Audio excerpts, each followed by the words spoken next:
Olá, tudo bem? Estamos aqui hoje mais um dia de Conexões Saudáveis e nós estamos hoje mais um dia trazendo a conscientização, conversando com mais uma mãe que é mãe de autista, trazendo também, lembrando, né, que dia 2 foi o dia da conscientização do autismo e ela está aqui como representante dessa causa, mãe de filho autista, e ela também vai estar aqui falando um pouco da vida dela, de como que foi esse período, quando ela descobriu, e nós vamos conhecer muito mais, entender cada dia mais como que funciona, como que é essa vida, né?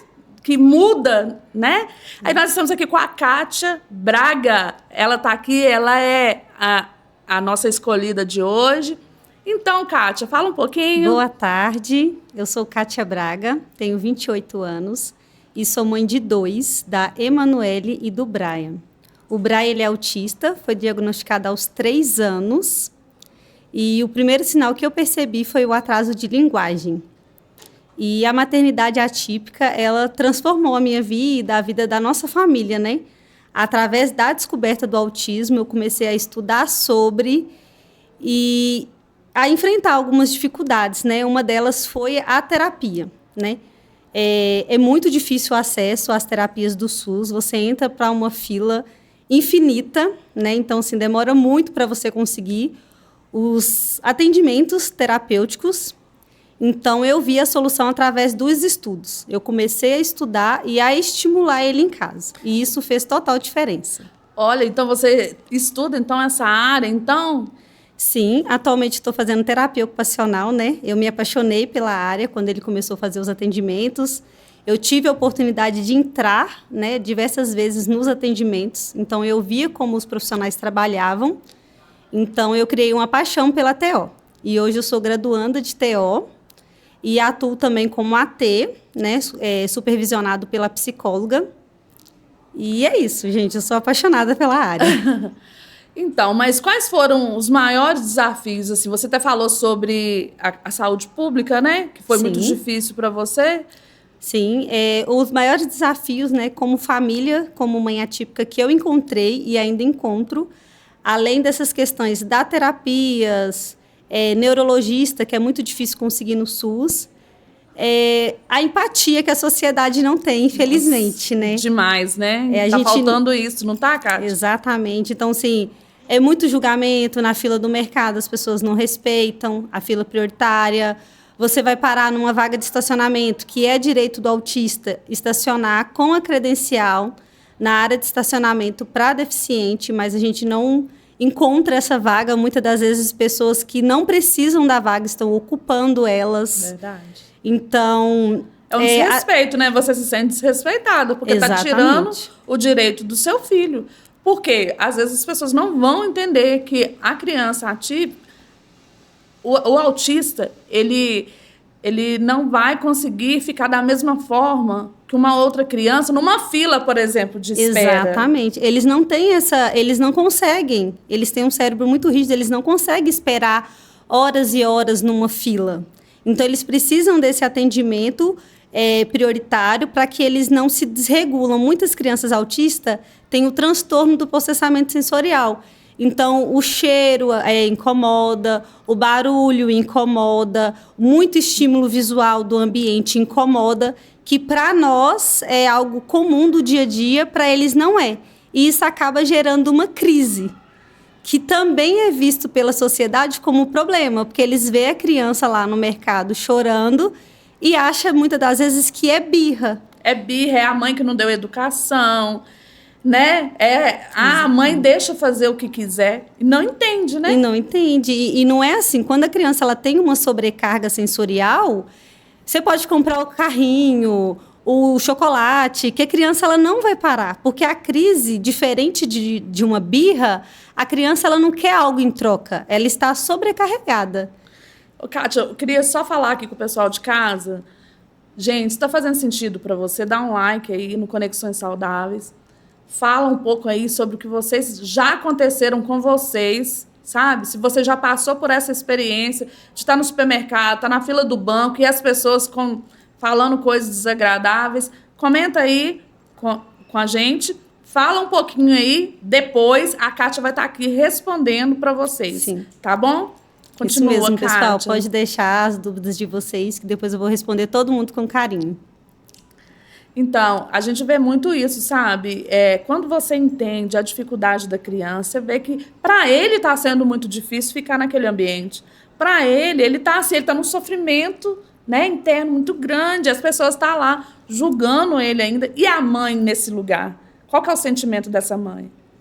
É um sentimento, assim, dá uma angústia, né? Porque a gente não sabe, muitas das vezes, o que fazer. Se a gente acolhe a criança que está precisando de acolhimento, ou se você tenta se explicar. Porque muitas mães, né? Eu já fui essa mãe, que ficava tentando me explicar. Mas acaba que você precisa acolher a criança, você precisa se explicar pelo outro. Então, assim, esse julgamento, ele atrapalha. Então, assim, se você vê uma criança em crise e não sabe o que fazer, oferece ajuda à mãe. Ou simplesmente não julga, entendeu? Fica lá para caso a mãe precise de alguma coisa. Não precisa pegar a criança, segurar a criança, que muitas das vezes isso agrava ainda mais as crises, né?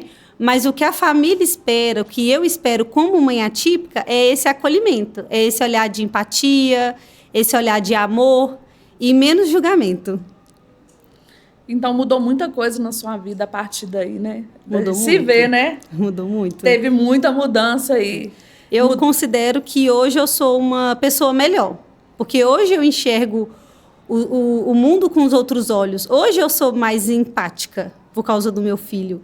E hoje eu consigo dar valor às pequenas coisas que antigamente eu não dava. Porque para muitas famílias é normal a criança andar, comer, falar. A gente não valoriza muito isso, né? A vida ela só vai acontecendo. E para quem é mãe de autista, não. Porque muitas das vezes a criança ela vai falar com 3, 4 anos. Ela vai andar com 2, 3 anos. Então, assim, eu tenho amigas que o filho foi falar com 7 anos. Então, a gente fica nessa angústia, nessa espera. Então, quando a criança fala água, por exemplo, a gente comemora. E para outras famílias é comum, é comum. Então, assim, se meu filho hoje escova dente sozinho, se ele troca de roupa sozinho, se ele pintia o cabelo sozinho, eu comemoro, porque para mim é uma vitória muito grande, com todos os desafios que ele enfrenta. Talvez para uma família típica, não, isso já é comum do dia a dia.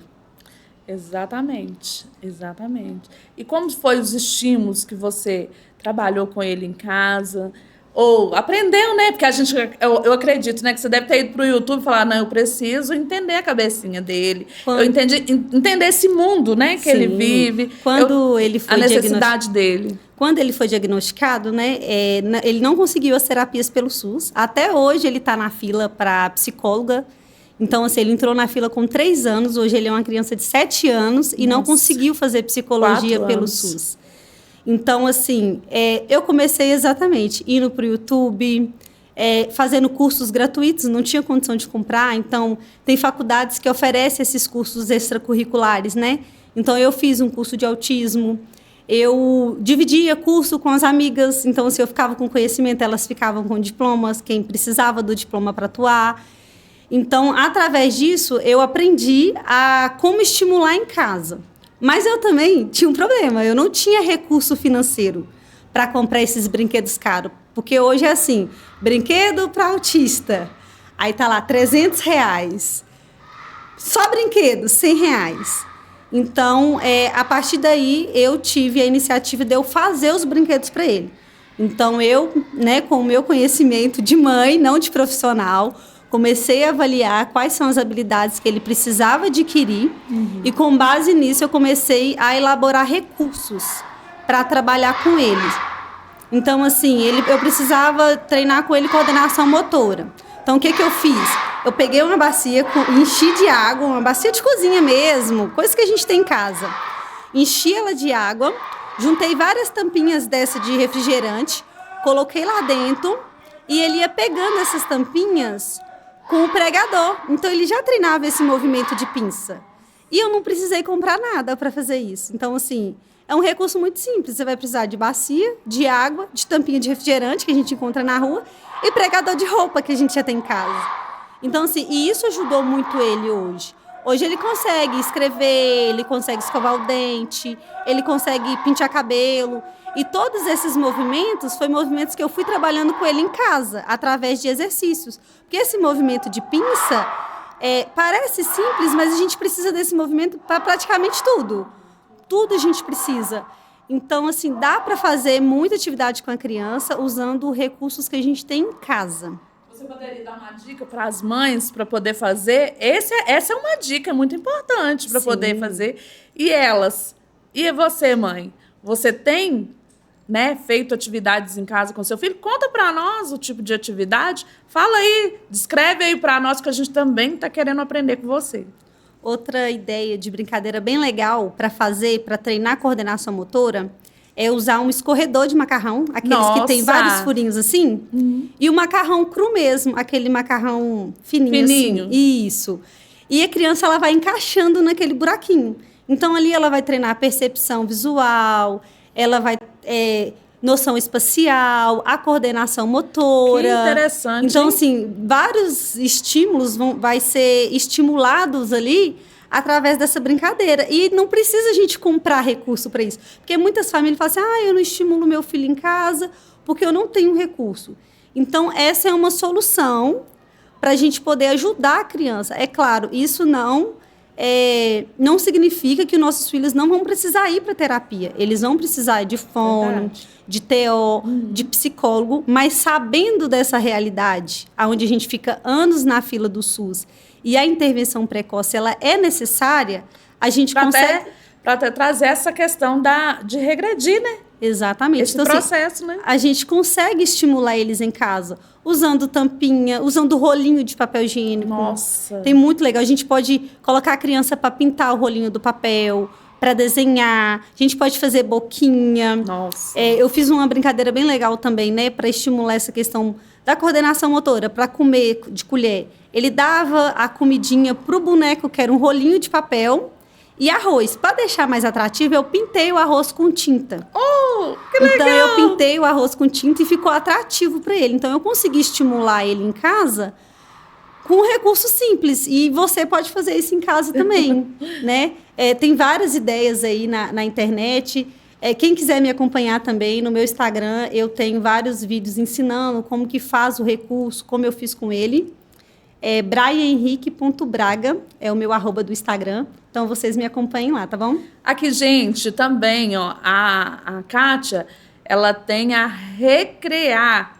É isso, Kátia? Chama Kátia Braga Recreações. Recreações. Isso. É uma empresa que leva entretenimento para as crianças num ambiente de festa. Então, se você vai fazer uma festa infantil, corporativa, casamento, e não quer que as crianças fiquem correndo sem rumo para lá e para cá, o recreador ele é o profissional que vai lá para gerar entretenimento com as crianças. Fazemos oficina de slime, oficina de massinha, brincadeira de pular corda, socialização entre as crianças. Nossa, que top! É legal demais, hein? Não tem lugar para adulto lá, não? Para a gente poder ir lá para poder brincar, não? Fazemos também recreação de adulto. Se precisar... A gente pode fazer carinha assim, desenho no rosto? Pode, faz desenho no rosto, bichinho de balão, tererê no cabelo. Ah, gente! Tá vendo, hein, pessoal? Vocês não precisam ir pra praia, não. Nas festas pode também tem tererê. A Kátia Recreações. Isso mesmo, Kátia Braga Recreações. Kátia Braga Recreações. Procura lá, gente. Ela vai deixar lá o Instagram dela lá no YouTube. E você procura lá, que você vai... Nossa, o trabalho dela é incrível. Eu tive a oportunidade de conhecer algumas coisas. É incrível. Você não vai se decepcionar. Você vai gostar muito. Tenho certeza que você vai querer contratar ela para sua festa. É isso aí, pessoal. Vai lá, hein? Segue meu trabalho. Então, Kátia, então na rotina, a gente até falou, né, que a rotina já mudou muito, né? A forma de ver o mundo sua já mudou. E para o autista, eles precisam ter uma rotina organizada. E isso interfere em toda a rotina da família. Porque a gente tem que dar uma previsibilidade para a criança. Então, assim, coisas que não eram habituais, hoje temos quadro de rotina em casa. Recentemente, a escola fez um quadro de rotina lá também. Porque isso é muito importante para o autista, eles ter essa previsibilidade. ele saber o que vai acontecer. Isso traz um apoio emocional para eles. Então, quando a pessoa, até a gente mesmo, quando a gente sabe o que vai acontecer, a gente fica mais tranquila, a gente fica mais aliviada. E para o autista, eles sentem de forma mais intensa. Então, para eles, essa rotina ela é um diferencial. E isso interfere em toda a rotina da família. Porque eu não posso simplesmente decidir, eu vou no mercado hoje. Porque ele não está esperando ir no mercado. Então, se eu pegar ele, sem falar com ele, que ele está indo para o mercado, bem provavelmente ele vai ter uma crise lá no mercado. Porque ele não estava preparado mentalmente, fisicamente, para ir para um ambiente onde tem barulho, onde tem estímulo de cheiro, muito estímulo visual. Ele não está preparado para isso. E a casa é o conforto dele. Hoje a nossa casa é toda adaptada. Se você for lá em casa, no meu banheiro tem packs de como escovar o dente, de como tomar o banho. Então, sim, a nossa casa se adaptou para a rotina dele. E é tão interessante, né? Porque isso cria vínculo, né? Sim. Amor, né? Ele se sente pertencente daquela família, né? Acolhido, que é muito importante. E a gente vê muitas das vezes que a gente fica esperando, né? Acontecer. Eu não vou estimular porque eu não tenho condição financeira. Eu não vou... não tenho psicólogo. Eu não tenho condição de pagar um psicólogo. Eu não tenho condição de contratar um TO. Né? Então, como é que eu vou fazer? Então, gente... E as famílias, às vezes, elas ficam com medo. Tipo assim, eu não sou profissional para fazer isso. E, realmente, nós somos mães. Nós não somos profissionais.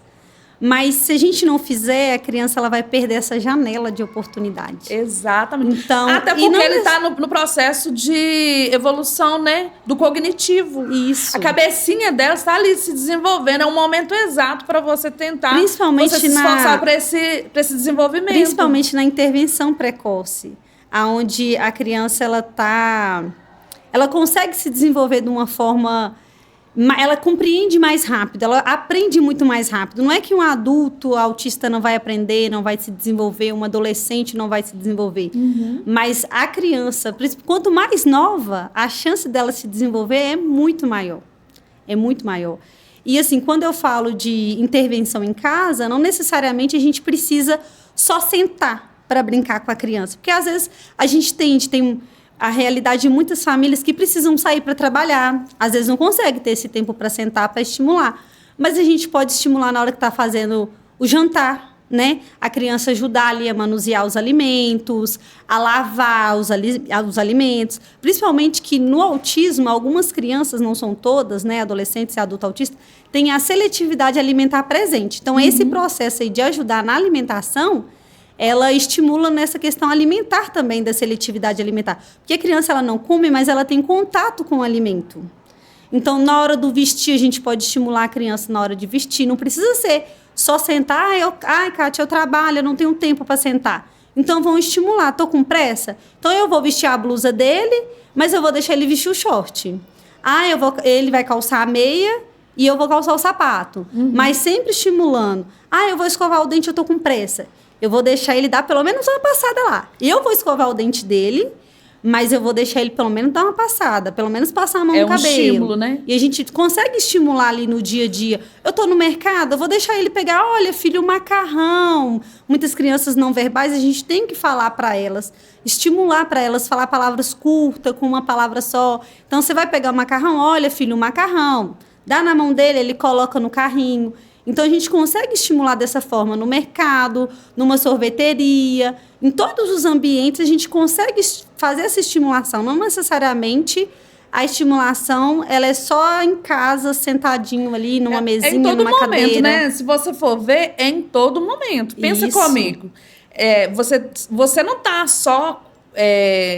em casa com a criança, mas você sai, você leva num parque, você pode estimular ela num parque, né? Você pode estimular ela quando ela tiver que conviver com outras crianças, porque uma das dificuldades, muitas das vezes, dependendo da criança, é que ela não quer se relacionar. A socialização, ela é um dos prejuízos, né? Uma das áreas afetadas ali no TEA.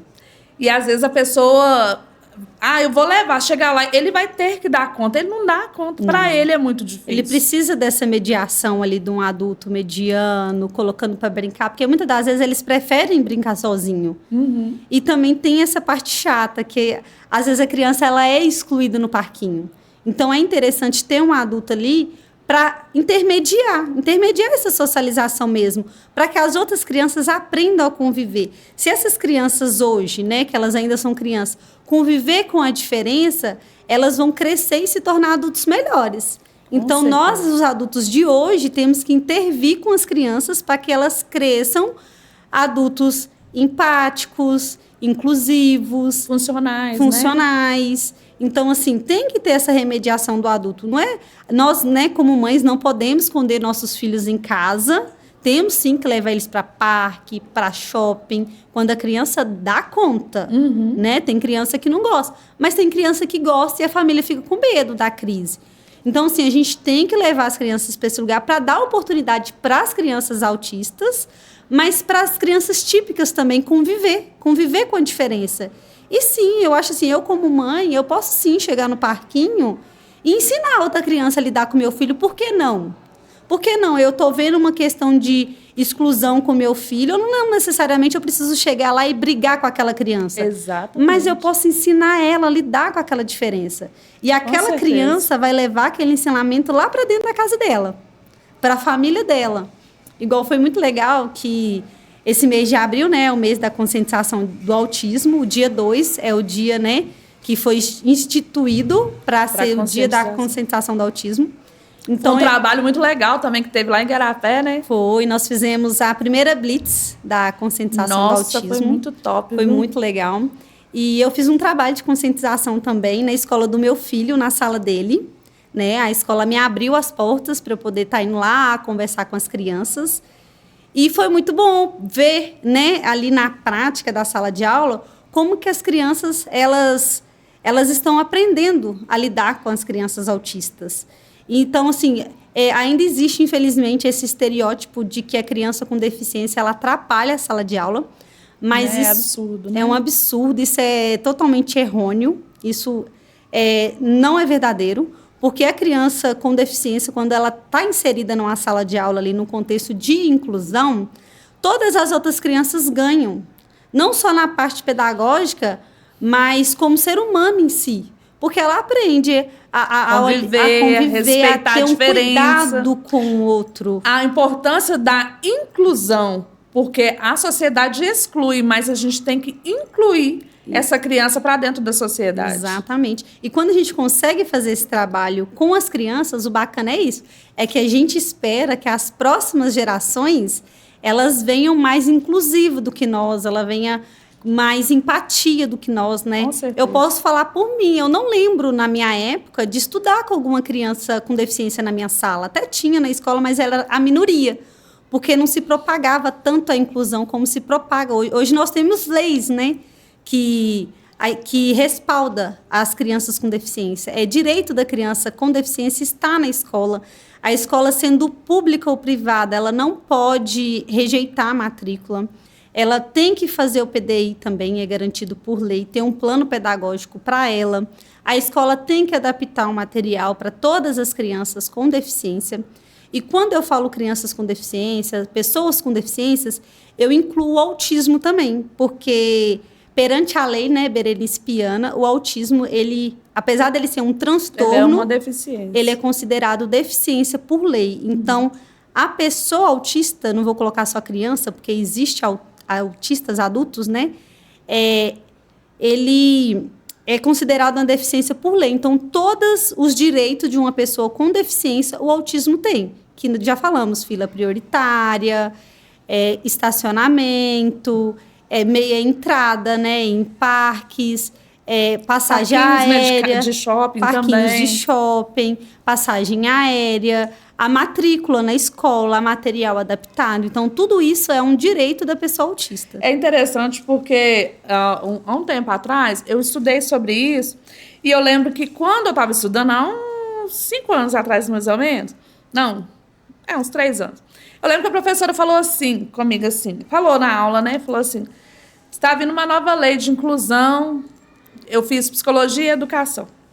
E está vindo uma nova lei de inclusão que vai trazer para a escola essa questão da educação, explicando, né, as diferenças hoje que estavam acontecendo na época. E uma delas era a questão do autismo do TDAH e de outros transtornos e deficiências. Aí eu lembro que parecia que passou um tempão, mas porque é o que você falou, antes parece que a gente não convivia. Não via. Isso é 3 anos atrás, mas vamos dizer assim, mais para trás, então, na minha época. De escola. Eu lembro que quando tinha um deficiente, ele era, às vezes, era bullying. Às vezes os pais tiravam da escola porque não suportava a dor daquela criança. E a escola não fazia isso, então a família fazia, ela pegava para si. Eu não vou mandar o meu filho para a escola. A criança ficava, muitas das vezes, sem alfabetização ou sem estudo, não desenvolvia cognitivamente. Ou tinha ali, né? Ou tinha que ter outras formas de desenvolvimento até em casa, sim, mas não, a escola já não incluía essa criança para dentro. Aí você trazendo aí essa questão, e isso a gente vê o tanto muito, que muda, né? Exato. O tanto que muda. E isso reflete muito dos dias de hoje, que vem a famosa pergunta: por que tanto caso de autista? Por que antes não se via sobre autismo? Eu acredito muito que seja por causa disso também, porque as famílias, principalmente as crianças de maior nível de suporte, as famílias mantinham essas crianças em casa para proteger. Exatamente. E não tinha uma política pública, não era fiscalizado como é hoje, então as famílias ficavam com medo. Era medo realmente de mandar essa criança para o colégio, porque lá elas iam sofrer bullying. Muitas crianças autistas hoje, né, nível 3 de suporte, não falam. Então, sim, são crianças totalmente dependentes. Então, assim, não tinha um cuidador responsável. E a família ficava com medo e deixava essas crianças dentro de casa. Não era por mal, era por proteção. Então, hoje vem muito isso, né? Mas de onde que vem o autismo? Como que surgiu o autismo? Eu não via isso na minha época, eu não estudei. Na verdade, já estava aí, né? Exato. E tinha, igual a TDAH. Não tinha TDAH na minha época. Mas tinha muito estereótipo também. Era o burro, era o que não prestava atenção, era aquela criança que não ia ser ninguém na vida, porque a gente escutava muito isso lá atrás. Demais da conta. Tinha menino muito aprende, isso. Menino aprende. Você é o quê? Você é mais burro que todo mundo? E hoje em dia a gente sabe que com a estimulação, com os tratamentos, com as terapias, essas crianças, elas vão evoluir muito. Não só crianças, adultos também. Eu acompanho adultos autistas que começaram as intervenções já na vida adulto, né, de nível maior de suporte, que vem evoluindo muito bem, que vem progredindo muito bem. Então, assim, é muito importante que a família, quando ela perceba esse sinal, né, de autismo ou de qualquer atraso no desenvolvimento, que ela procure um profissional da saúde, que ela procure um terapeuta para avaliar, né? E para as famílias que acabaram, né, de ter filhos e que pretende ter, o meu conselho é que estude sobre o marco do desenvolvimento, porque lá fala, uma base ali, né, do que a criança tem que fazer em determinado tempo. Então, quando a gente percebe que a criança está em algum atraso ou está dando algum sinal, quanto mais rápido a gente procura um profissional para estar ajudando, ela vai conseguir fazer uma intervenção precoce e vai evoluir de uma forma surpreendente. E existe isso de cada criança tem seu tempo. Gente, não existe isso de cada criança tem seu tempo. Existe o marco do desenvolvimento.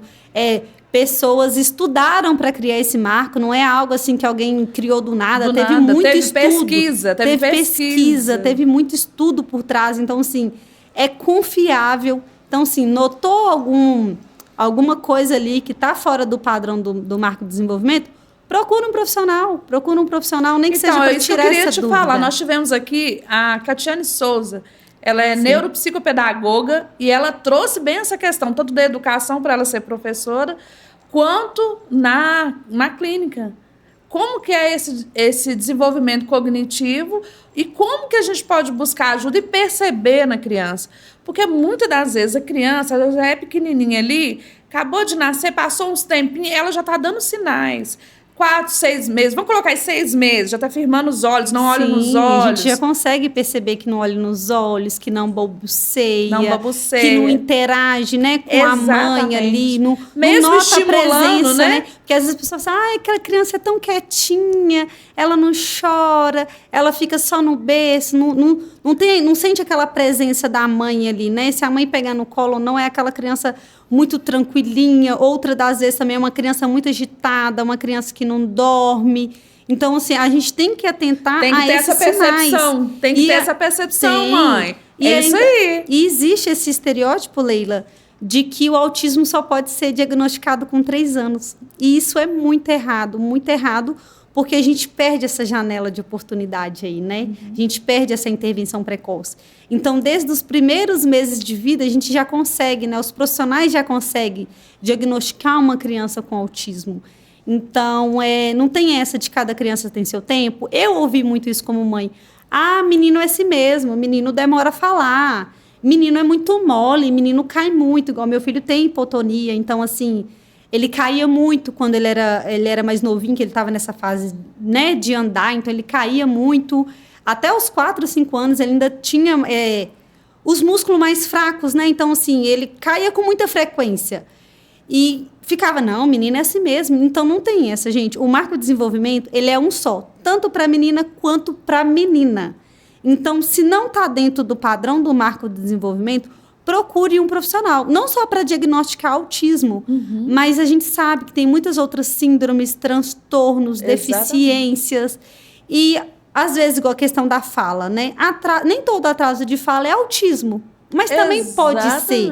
Então, com os meninos, às vezes, a gente negligencia isso, Leila. Ah, não, menina, é assim mesmo. O seu tio falou com 5 anos. Gente, não tem isso. Principalmente no marco de desenvolvimento da fala, a criança ela tem que começar já nesses primeiros meses aí, balbuciando, olhando para a mãe, tendo aquele contato gente, de andar, né, frente, nas pontinhas do pé, né? Pés. Tem que olhar a mãozinha, né? Aquela mãozinha que andar só com a mãozinha balançando, fazendo flap, que é movimento repetitivo. A gente acha bonitinho. Mas a gente tem que ter esse olhar atento. Criança que fica o tempo todo de um lado para o outro, olhando o brinquedo girar, é uma das características do autismo. Então, assim, a gente acha fofinho, né? Muitas das vezes eu vou falar como mãe, não vou generalizar. Mas a gente fica com medo de procurar ajuda. De ficar assim, não, é bonitinho, eu não vou procurar. Vai que é alguma coisa, vai que não. não é nada. Foi um comentário que eu fiz, até foi com a Thaís Pereira, também, que teve aqui no nosso podcast, no Conexões Saudáveis. E eu comentei, gente, vai lá no vídeo lá, tanto da Catiane Souza como da Thaís Pereira, e olha lá, aquilo que nós estamos comentando aqui, elas falaram sobre isso lá. Olha lá e comenta aqui com a gente. Então, assim, a gente tem que ficar atenta aos sinais.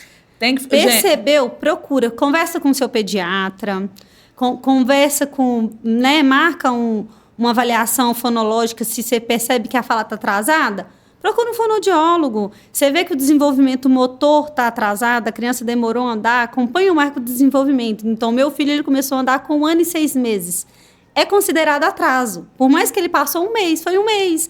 Então, assim, como mãe, a gente fica assim, é só 1 mesinho, não deve ser nada. Então, assim, gente, tá atrasado? Tem que olhar. Tem que procurar ajuda, tem que procurar suporte. Então, faz uma avaliação com físio, faz uma avaliação com TO, procura um neurologista, né? Atualmente, os profissionais responsáveis por diagnosticar o autismo é o neurologista e o psiquiatra, se for infantil e se for adulto também. Mas quem aplica teste, faz avaliações, são os terapeutas e o neuropsicólogo. Então, procura um neuropsicólogo para avaliar e leva essa avaliação para o neurologista também. Então, assim, é muito importante a família procurar ajuda. Nem que seja para descartar. Nem que seja para o neuro falar assim, mãe, não é nada, é só sua preocupação. Mas a gente tem que procurar, porque a gente não pode perder essa janela de oportunidade, principalmente quando pequeno. Uma coisa muito interessante também que a gente precisa de abrir aqui é a questão do diagnóstico precoce. Gente, se você percebeu que o seu filho, né, a gente está falando aqui todos os marcadores, o que você precisa de observar nessa criança. Mas, fez 3 vezes, a pessoa falou, já tá, não se precipite. Não, vamos lá, eu vou concluir. Quantos médicos precisam de passar? O neuropsicólogo, que é o teste que vai fazer. Isso, o teste neuropsicológico, né? Então, assim, avaliação... Se a pessoa tiver condição, né? Que a gente está falando aqui de realidade, e mãe de SUS também, que depende do SUS. Então, o SUS ele não oferece avaliação neuropsicológica. Mas o ideal seria a avaliação neuropsicológica, porque ela engloba todos os transtornos. Então, ansiedade, depressão, TOD, TDAH, autismo, altas habilidades.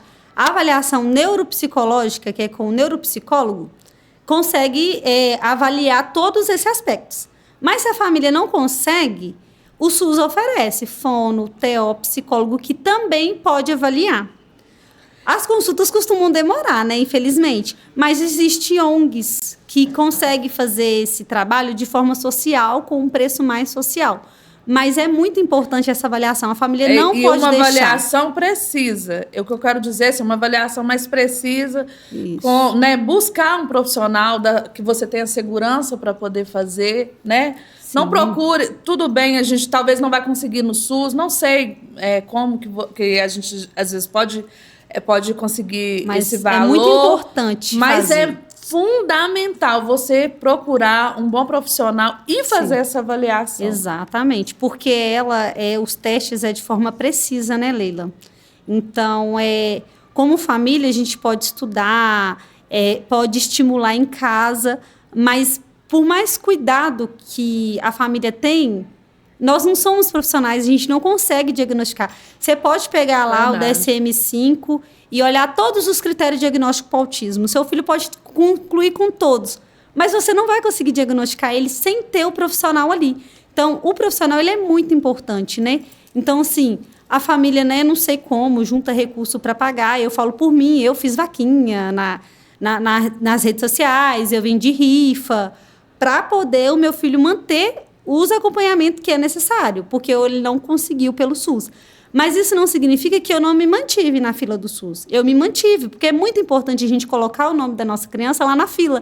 Mesmo que essa fila vá demorar. Você vai demorar a chegar, mas um dia chega, gente. Um dia chega. Você chega lá. Atualmente, meu filho faz TO pelo SUS. Levou uns anos aí? Levou, mas a vez dele chegou. Então, não desista, gente. Não desista. E é isso. Quem não tem condição, né? Por um filho, eu acredito que não só eu, mas eu acredito que a maioria das mães, né, se não todas, fazem de tudo pelos filhos. Então, assim, eu acredito muito no poder das mães, né? A gente consegue, né? Nem que seja para fazer avaliação, às vezes a gente não consegue manter esse acompanhamento, né, pelo alto custo, a família de baixa renda, mas a gente consegue sim, através de algumas ações aí, levantar algum recurso para fazer essas avaliações, que é muito importante em todas as fases da vida, mas na primeira infância principalmente, porque a intervenção precoce, gente, ela muda vidas. Então, se uma criança nível 3 de suporte, ela pode sim ir para o nível 2 de suporte, né? Com certeza. Então, assim, da mesma forma que uma criança nível 1, sem acompanhamento, sem essa estimulação, ela pode sim regredir para o nível 2, para o nível 3. Então, é muito importante a família estar em constante estudo, em constante aprendizado para ajudar essa criança e procurar profissionais que estejam ali alinhados para ajudar, né, essa criança, esse adolescente, esse adulto. Você teve muitas pessoas que te ajudou? Você teve uma teia ali de suporte para te ajudar? Sim. Atualmente, né, a minha rede de apoio é a minha sogra, que ela me ajuda muito, e o meu sogro também me ajudava muito, né? Então, assim, é muito difícil quando você não tem rede de apoio. Eu sei que é a realidade de algumas famílias, mas essa rede de apoio ela é essencial. E não necessariamente ela precisa ser uma pessoa da família, ela pode ser um amigo. Verdade. Então, assim, não precisa ser a família, mas é muito importante. Quantas vezes eu tenho 2 filhos? Eu precisei deixar minha outra filha com alguém para eu poder levar ele nas terapias. Quantas vezes eu, passando mal, doente, precisei de alguém para levar ele na terapia. Então, essa rede de apoio ela é muito importante, não só para a criança, mas para nós mães também. Então, assim, se eu puder dar outro conselho para as mães, eu falo assim, cuide da sua saúde mental. Cuide da sua saúde mental, deixa seus filhos, né, com a rede de apoio por um dia. Vai sair, tomar um sorvete, você, curtir sua companhia. Eu Seu sei marido, que é difícil. Né? Isso, namorado. Eu sei que é difícil. Porque, às vezes, principalmente quem tem crianças autistas de nível 2, 3, de um suporte maior. Eu sei que é difícil, mas quem cuida precisa ser cuidado, né, Leila? Como que a gente vai cuidar do outro sem ter esse cuidado com a gente? Pois é, eu tive no Instituto Dia, Eu lembro que o dia que eu fui lá, eu fui para uma palestra. Ah, eu vi. Eu Acompanhei lá. Participei lá com as mães. E eu vi o tanto que as mães precisavam de falar, colocar para fora aquilo que elas estavam sentindo. E o tanto que estava doendo dentro delas, sabe? Dá vontade de pegar elas no colo, assim, fazer como que nem neném, né?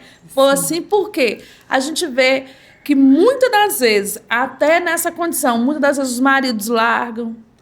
Acontece Ou muito. se não larga, a mãe tem que se virar Fazer tudo sozinha. sozinha. Ela não tem suporte. Os outros filhos, muitas das vezes ela está ali dedicada. Eu conheço pessoas que já entrou em depressão, a mãe entrou em depressão porque ela não suportou.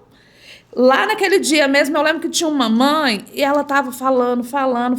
E aí eles falavam assim, agora é sua vez. Eu falava assim, deixa ela falar.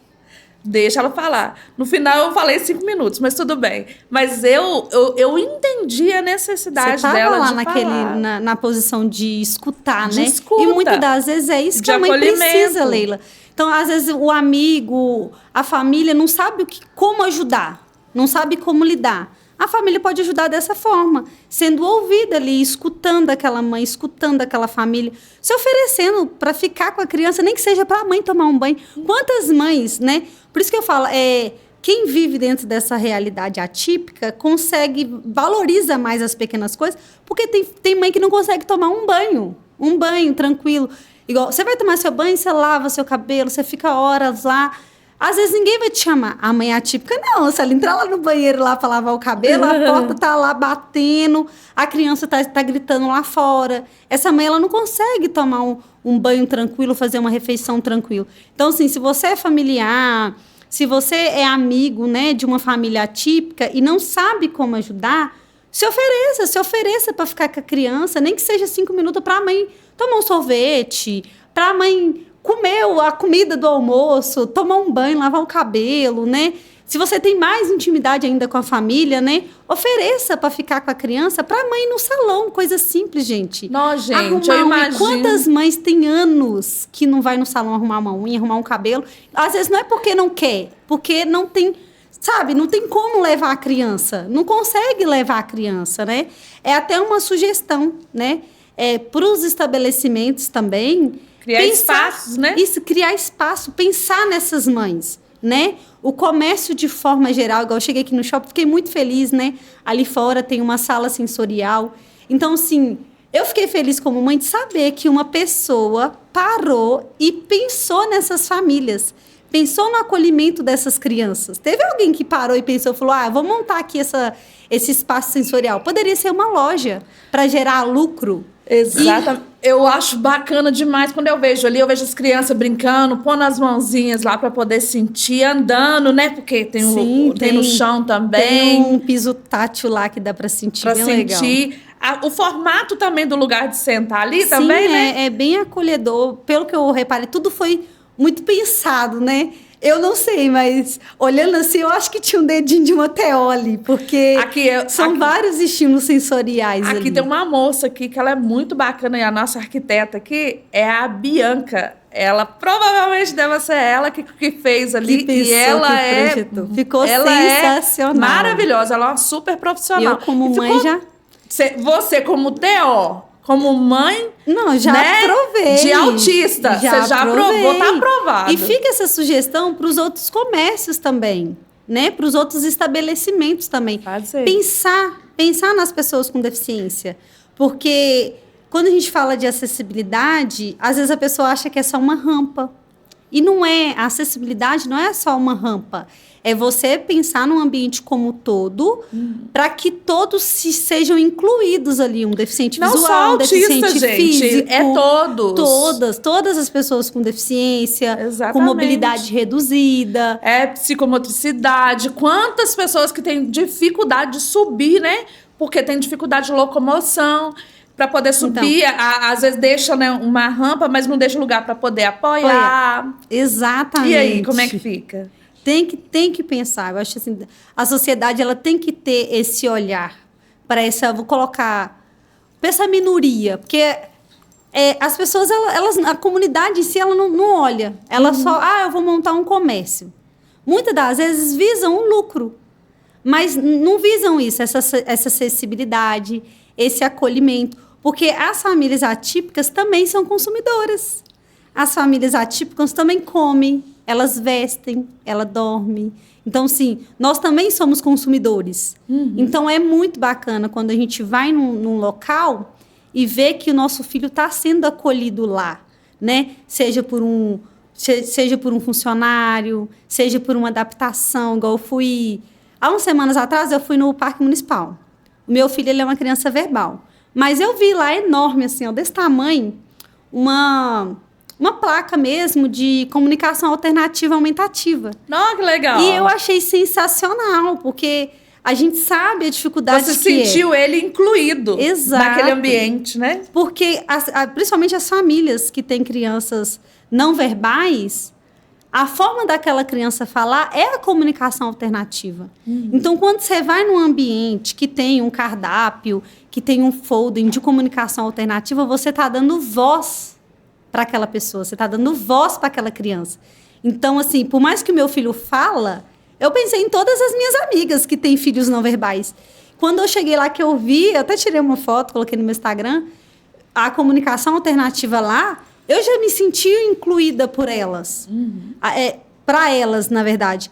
Porque estava lá. Então, assim, novamente... Vontade de dizer para elas, vem cá, que tem lugar para você. E, assim, alguém pensou, eu fico assim, alguém pensou nisso, né? Alguém teve essa ideia e colocou em prática. Então, eu fico muito feliz quando eu vou num lugar que eu vejo que, né, eles estão adaptando, eles estão se esforçando para adaptar. A gente sabe que a mudança ela não é de um dia por outro. Mas quando você vê que a pessoa, que o outro tem esse interesse, né, de estar melhorando, de estar pensando no próximo, estar pensando, né, nas pessoas com deficiência, eu fico muito feliz. Eu fico muito feliz. E eu acredito muito, né, eu tenho muita esperança que, né, daqui a alguns anos as coisas mudem para melhor, né? Nós temos um mundo mais inclusivo, mais empático, né? Que as pessoas julgam menos, respeitem mais. É isso que eu espero. E hoje eu invisto nas crianças para isso. Eu invisto nas crianças para esse futuro. Quando eu faço uma recreação hoje, eu sempre pergunto, né, para o contratante, seja uma empresa ou seja uma família, né, que está contratando para o aniversário ali infantil, eu sempre pergunto, tem alguma criança com deficiência? Qual o tipo de deficiência? Porque eu gosto de adaptar, eu gosto de incluir e mostrar para as outras crianças que aquela criança com deficiência, ela também brinca. Ela também lindo, é né? criança. Ela também é criança. Então, e eu acredito muito, né, que essas crianças aí serão excelentes adultos no futuro, porque elas estão aprendendo a incluir agora. Elas estão vendo ali na prática. Diferenças. É isso, né? Está convivendo, né? E assim, e as crianças amam, né? As crianças amam quando a gente faz as brincadeiras ali na recreação e que inclui todo mundo. Todo mundo fica feliz, os pais ficam felizes, as crianças ficam felizes e todo mundo ganha, toda a sociedade ganha, né? Porque quando uma pessoa com deficiência ela é excluída, não é só aquela pessoa que perdeu, a comunidade toda perdeu. Porque não significa que aquela pessoa tem uma deficiência que ela não tem nada a agregar. Ela tem muito que agregar, muitos valores a agregar na sociedade. Esses dias teve um deputado, não estou lembrando o nome dele, ele saiu esses dias. Ele no primeiro dia que ele foi ser apresentado lá no plenário como deputado, ele sofreu bullying porque ele é autista. Foi no dia da conscientização do autismo, se eu não me engano. Foi, eu vi. Foi isso mesmo. Ele, se eu não me engano, é o primeiro deputado autista. E aí a gente tem que pensar realmente em reformas, né? Na saúde pública, né? Exatamente. Para poder a gente melhorar essa questão, porque tem muitas coisas ainda que a gente precisa de fazer. E tem muito DSM-5, gente, vamos conhecer, mas se você tiver oportunidade, vai lá conhecer as doenças, as patologias, vai lá entender como é que funciona.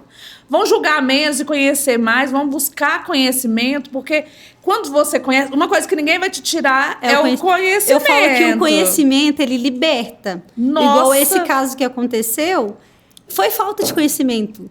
Porque hoje a gente está falando muito mais sobre autismo do que lá atrás. Só que ainda tem essa questão das pessoas achar que só existe autismo em criança. É absurdo, né? E não é. Os autistas, gente, eles vão crescer, eles vão envelhecer. Hoje em dia, tem muitas pessoas que estão descobrindo o autismo na vida adulta. Então, aí a pessoa, né, eu, não tem diagnóstico. Mas quem me conhece a vida toda, se eu chego e falo assim, eu me descobri eu fiz os testes, né, passei por todas as avaliações e eu recebi o diagnóstico de autismo. Tem muita gente, assim, eu falo que é uma ignorância. Ah, não, mas eu conheço a Kátia há 28 anos. E ela não era autista, por que hoje ela é? Então, assim, mas às vezes a Kátia era aquela esquisita, era aquela menina estranha, aquela menina que não ia aprender. Mas aí, quando surge um diagnóstico, quando se fecha um diagnóstico, né? Porque o diagnóstico ele já existia. A pessoa, ela nasce autista, ela não se torna. Uma pessoa que recebe o diagnóstico com 18, com 20 anos, ela já era autista desde quando ela nasceu. Só que aí vem essa ignorância da pessoa descobrir na vida adulta e as pessoas que conhecem falar assim, não pode ser autista. Você fala, você trabalha. Imagina você bonita desse jeito. Como se a pessoa autista fosse feia. Absurdo, você inteligente, né? Desse jeito. Como se a pessoa tivesse... Não tivesse capacidade intelectual, Exato. Então, assim, as pessoas possam aprender, né? Aqui com a gente também. Possam estudar que existe autista adulto. Existe idosos autistas, adultos autistas. Então, assim, vamos respeitar, vamos ter empatia. Se o seu amigo, né, descobriu recentemente que ele é autista, vamos ter empatia, não vamos ficar questionando o diagnóstico. Porque se essa pessoa ela recebeu, eu acredito, né, que se ela recebeu um diagnóstico, é porque ela fez todas as avaliações. E o profissional que diagnosticou, ele estudou anos para isso. Quantos anos não estuda um neuropsicólogo, um neurologista para poder diagnosticar? E a gente, né, na nossa ignorância, vai dizer que fulano não tem aquele diagnóstico, sendo que a gente não estudou para isso. Exatamente. Então, gente, aí tá vendo? Vocês estão vendo que é preciso a gente se atentar a tudo aquilo que a gente conversou aqui.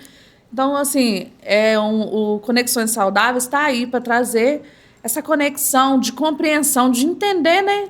Porque muitas das vezes a gente está julgando as pessoas sem entender. Se você tá com dificuldade, se você não entende, pelo menos não julgue. Você já está ajudando muito. E se isso faz sentido para você, dá um like aí, né, para a gente trazer mais informações a respeito, mais profissionais na área, igual a gente trouxe aqui a Kátia, que é TEO. Ela veio aqui, ela não só representando... eu sou estudante de TEO, só corrigindo. Ela está corrigindo aqui, porque ela está estudando ainda, gente, mas vamos lá.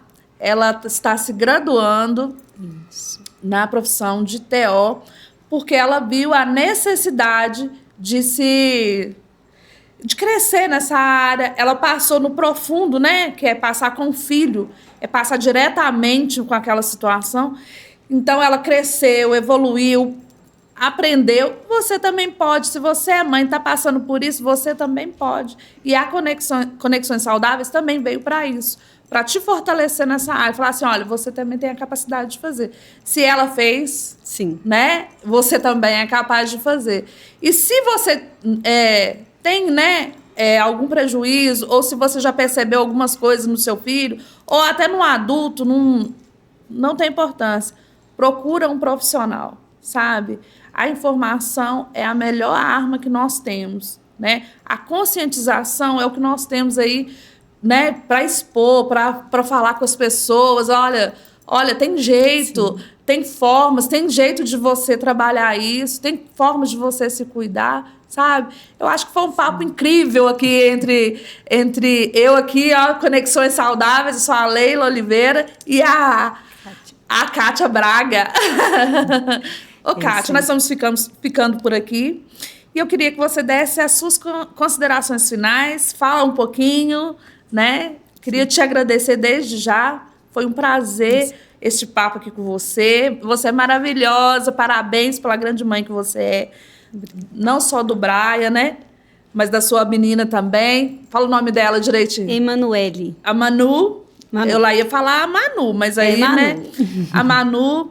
Então, assim, Foi um prazer estar aqui com você. Que cada dia, né, você possa crescer mais, trazer cada dia mais informação e ajudar outras mulheres. Eu quero agradecer, né, pela oportunidade e quero falar para vocês, né, que qualquer dúvida vocês podem deixar nos comentários. E se você está assistindo, né, e conhece algum autista, alguma família de autista, né, eu como mãe, como família, a gente pede, né, essa compreensão, essa empatia, esse olhar de cuidado e de amor, né, com o próximo, com as crianças. E é isso, né? O que eu espero é que nós temos uma sociedade mais inclusiva, mais empática. É que eu espero. É o que nós queremos, gente. Mais inclusão, menos exclusão. Isso. Ok? Ficamos por aqui. Conexões Saudáveis fica por aqui. Mas em breve teremos mais profissionais aqui conosco.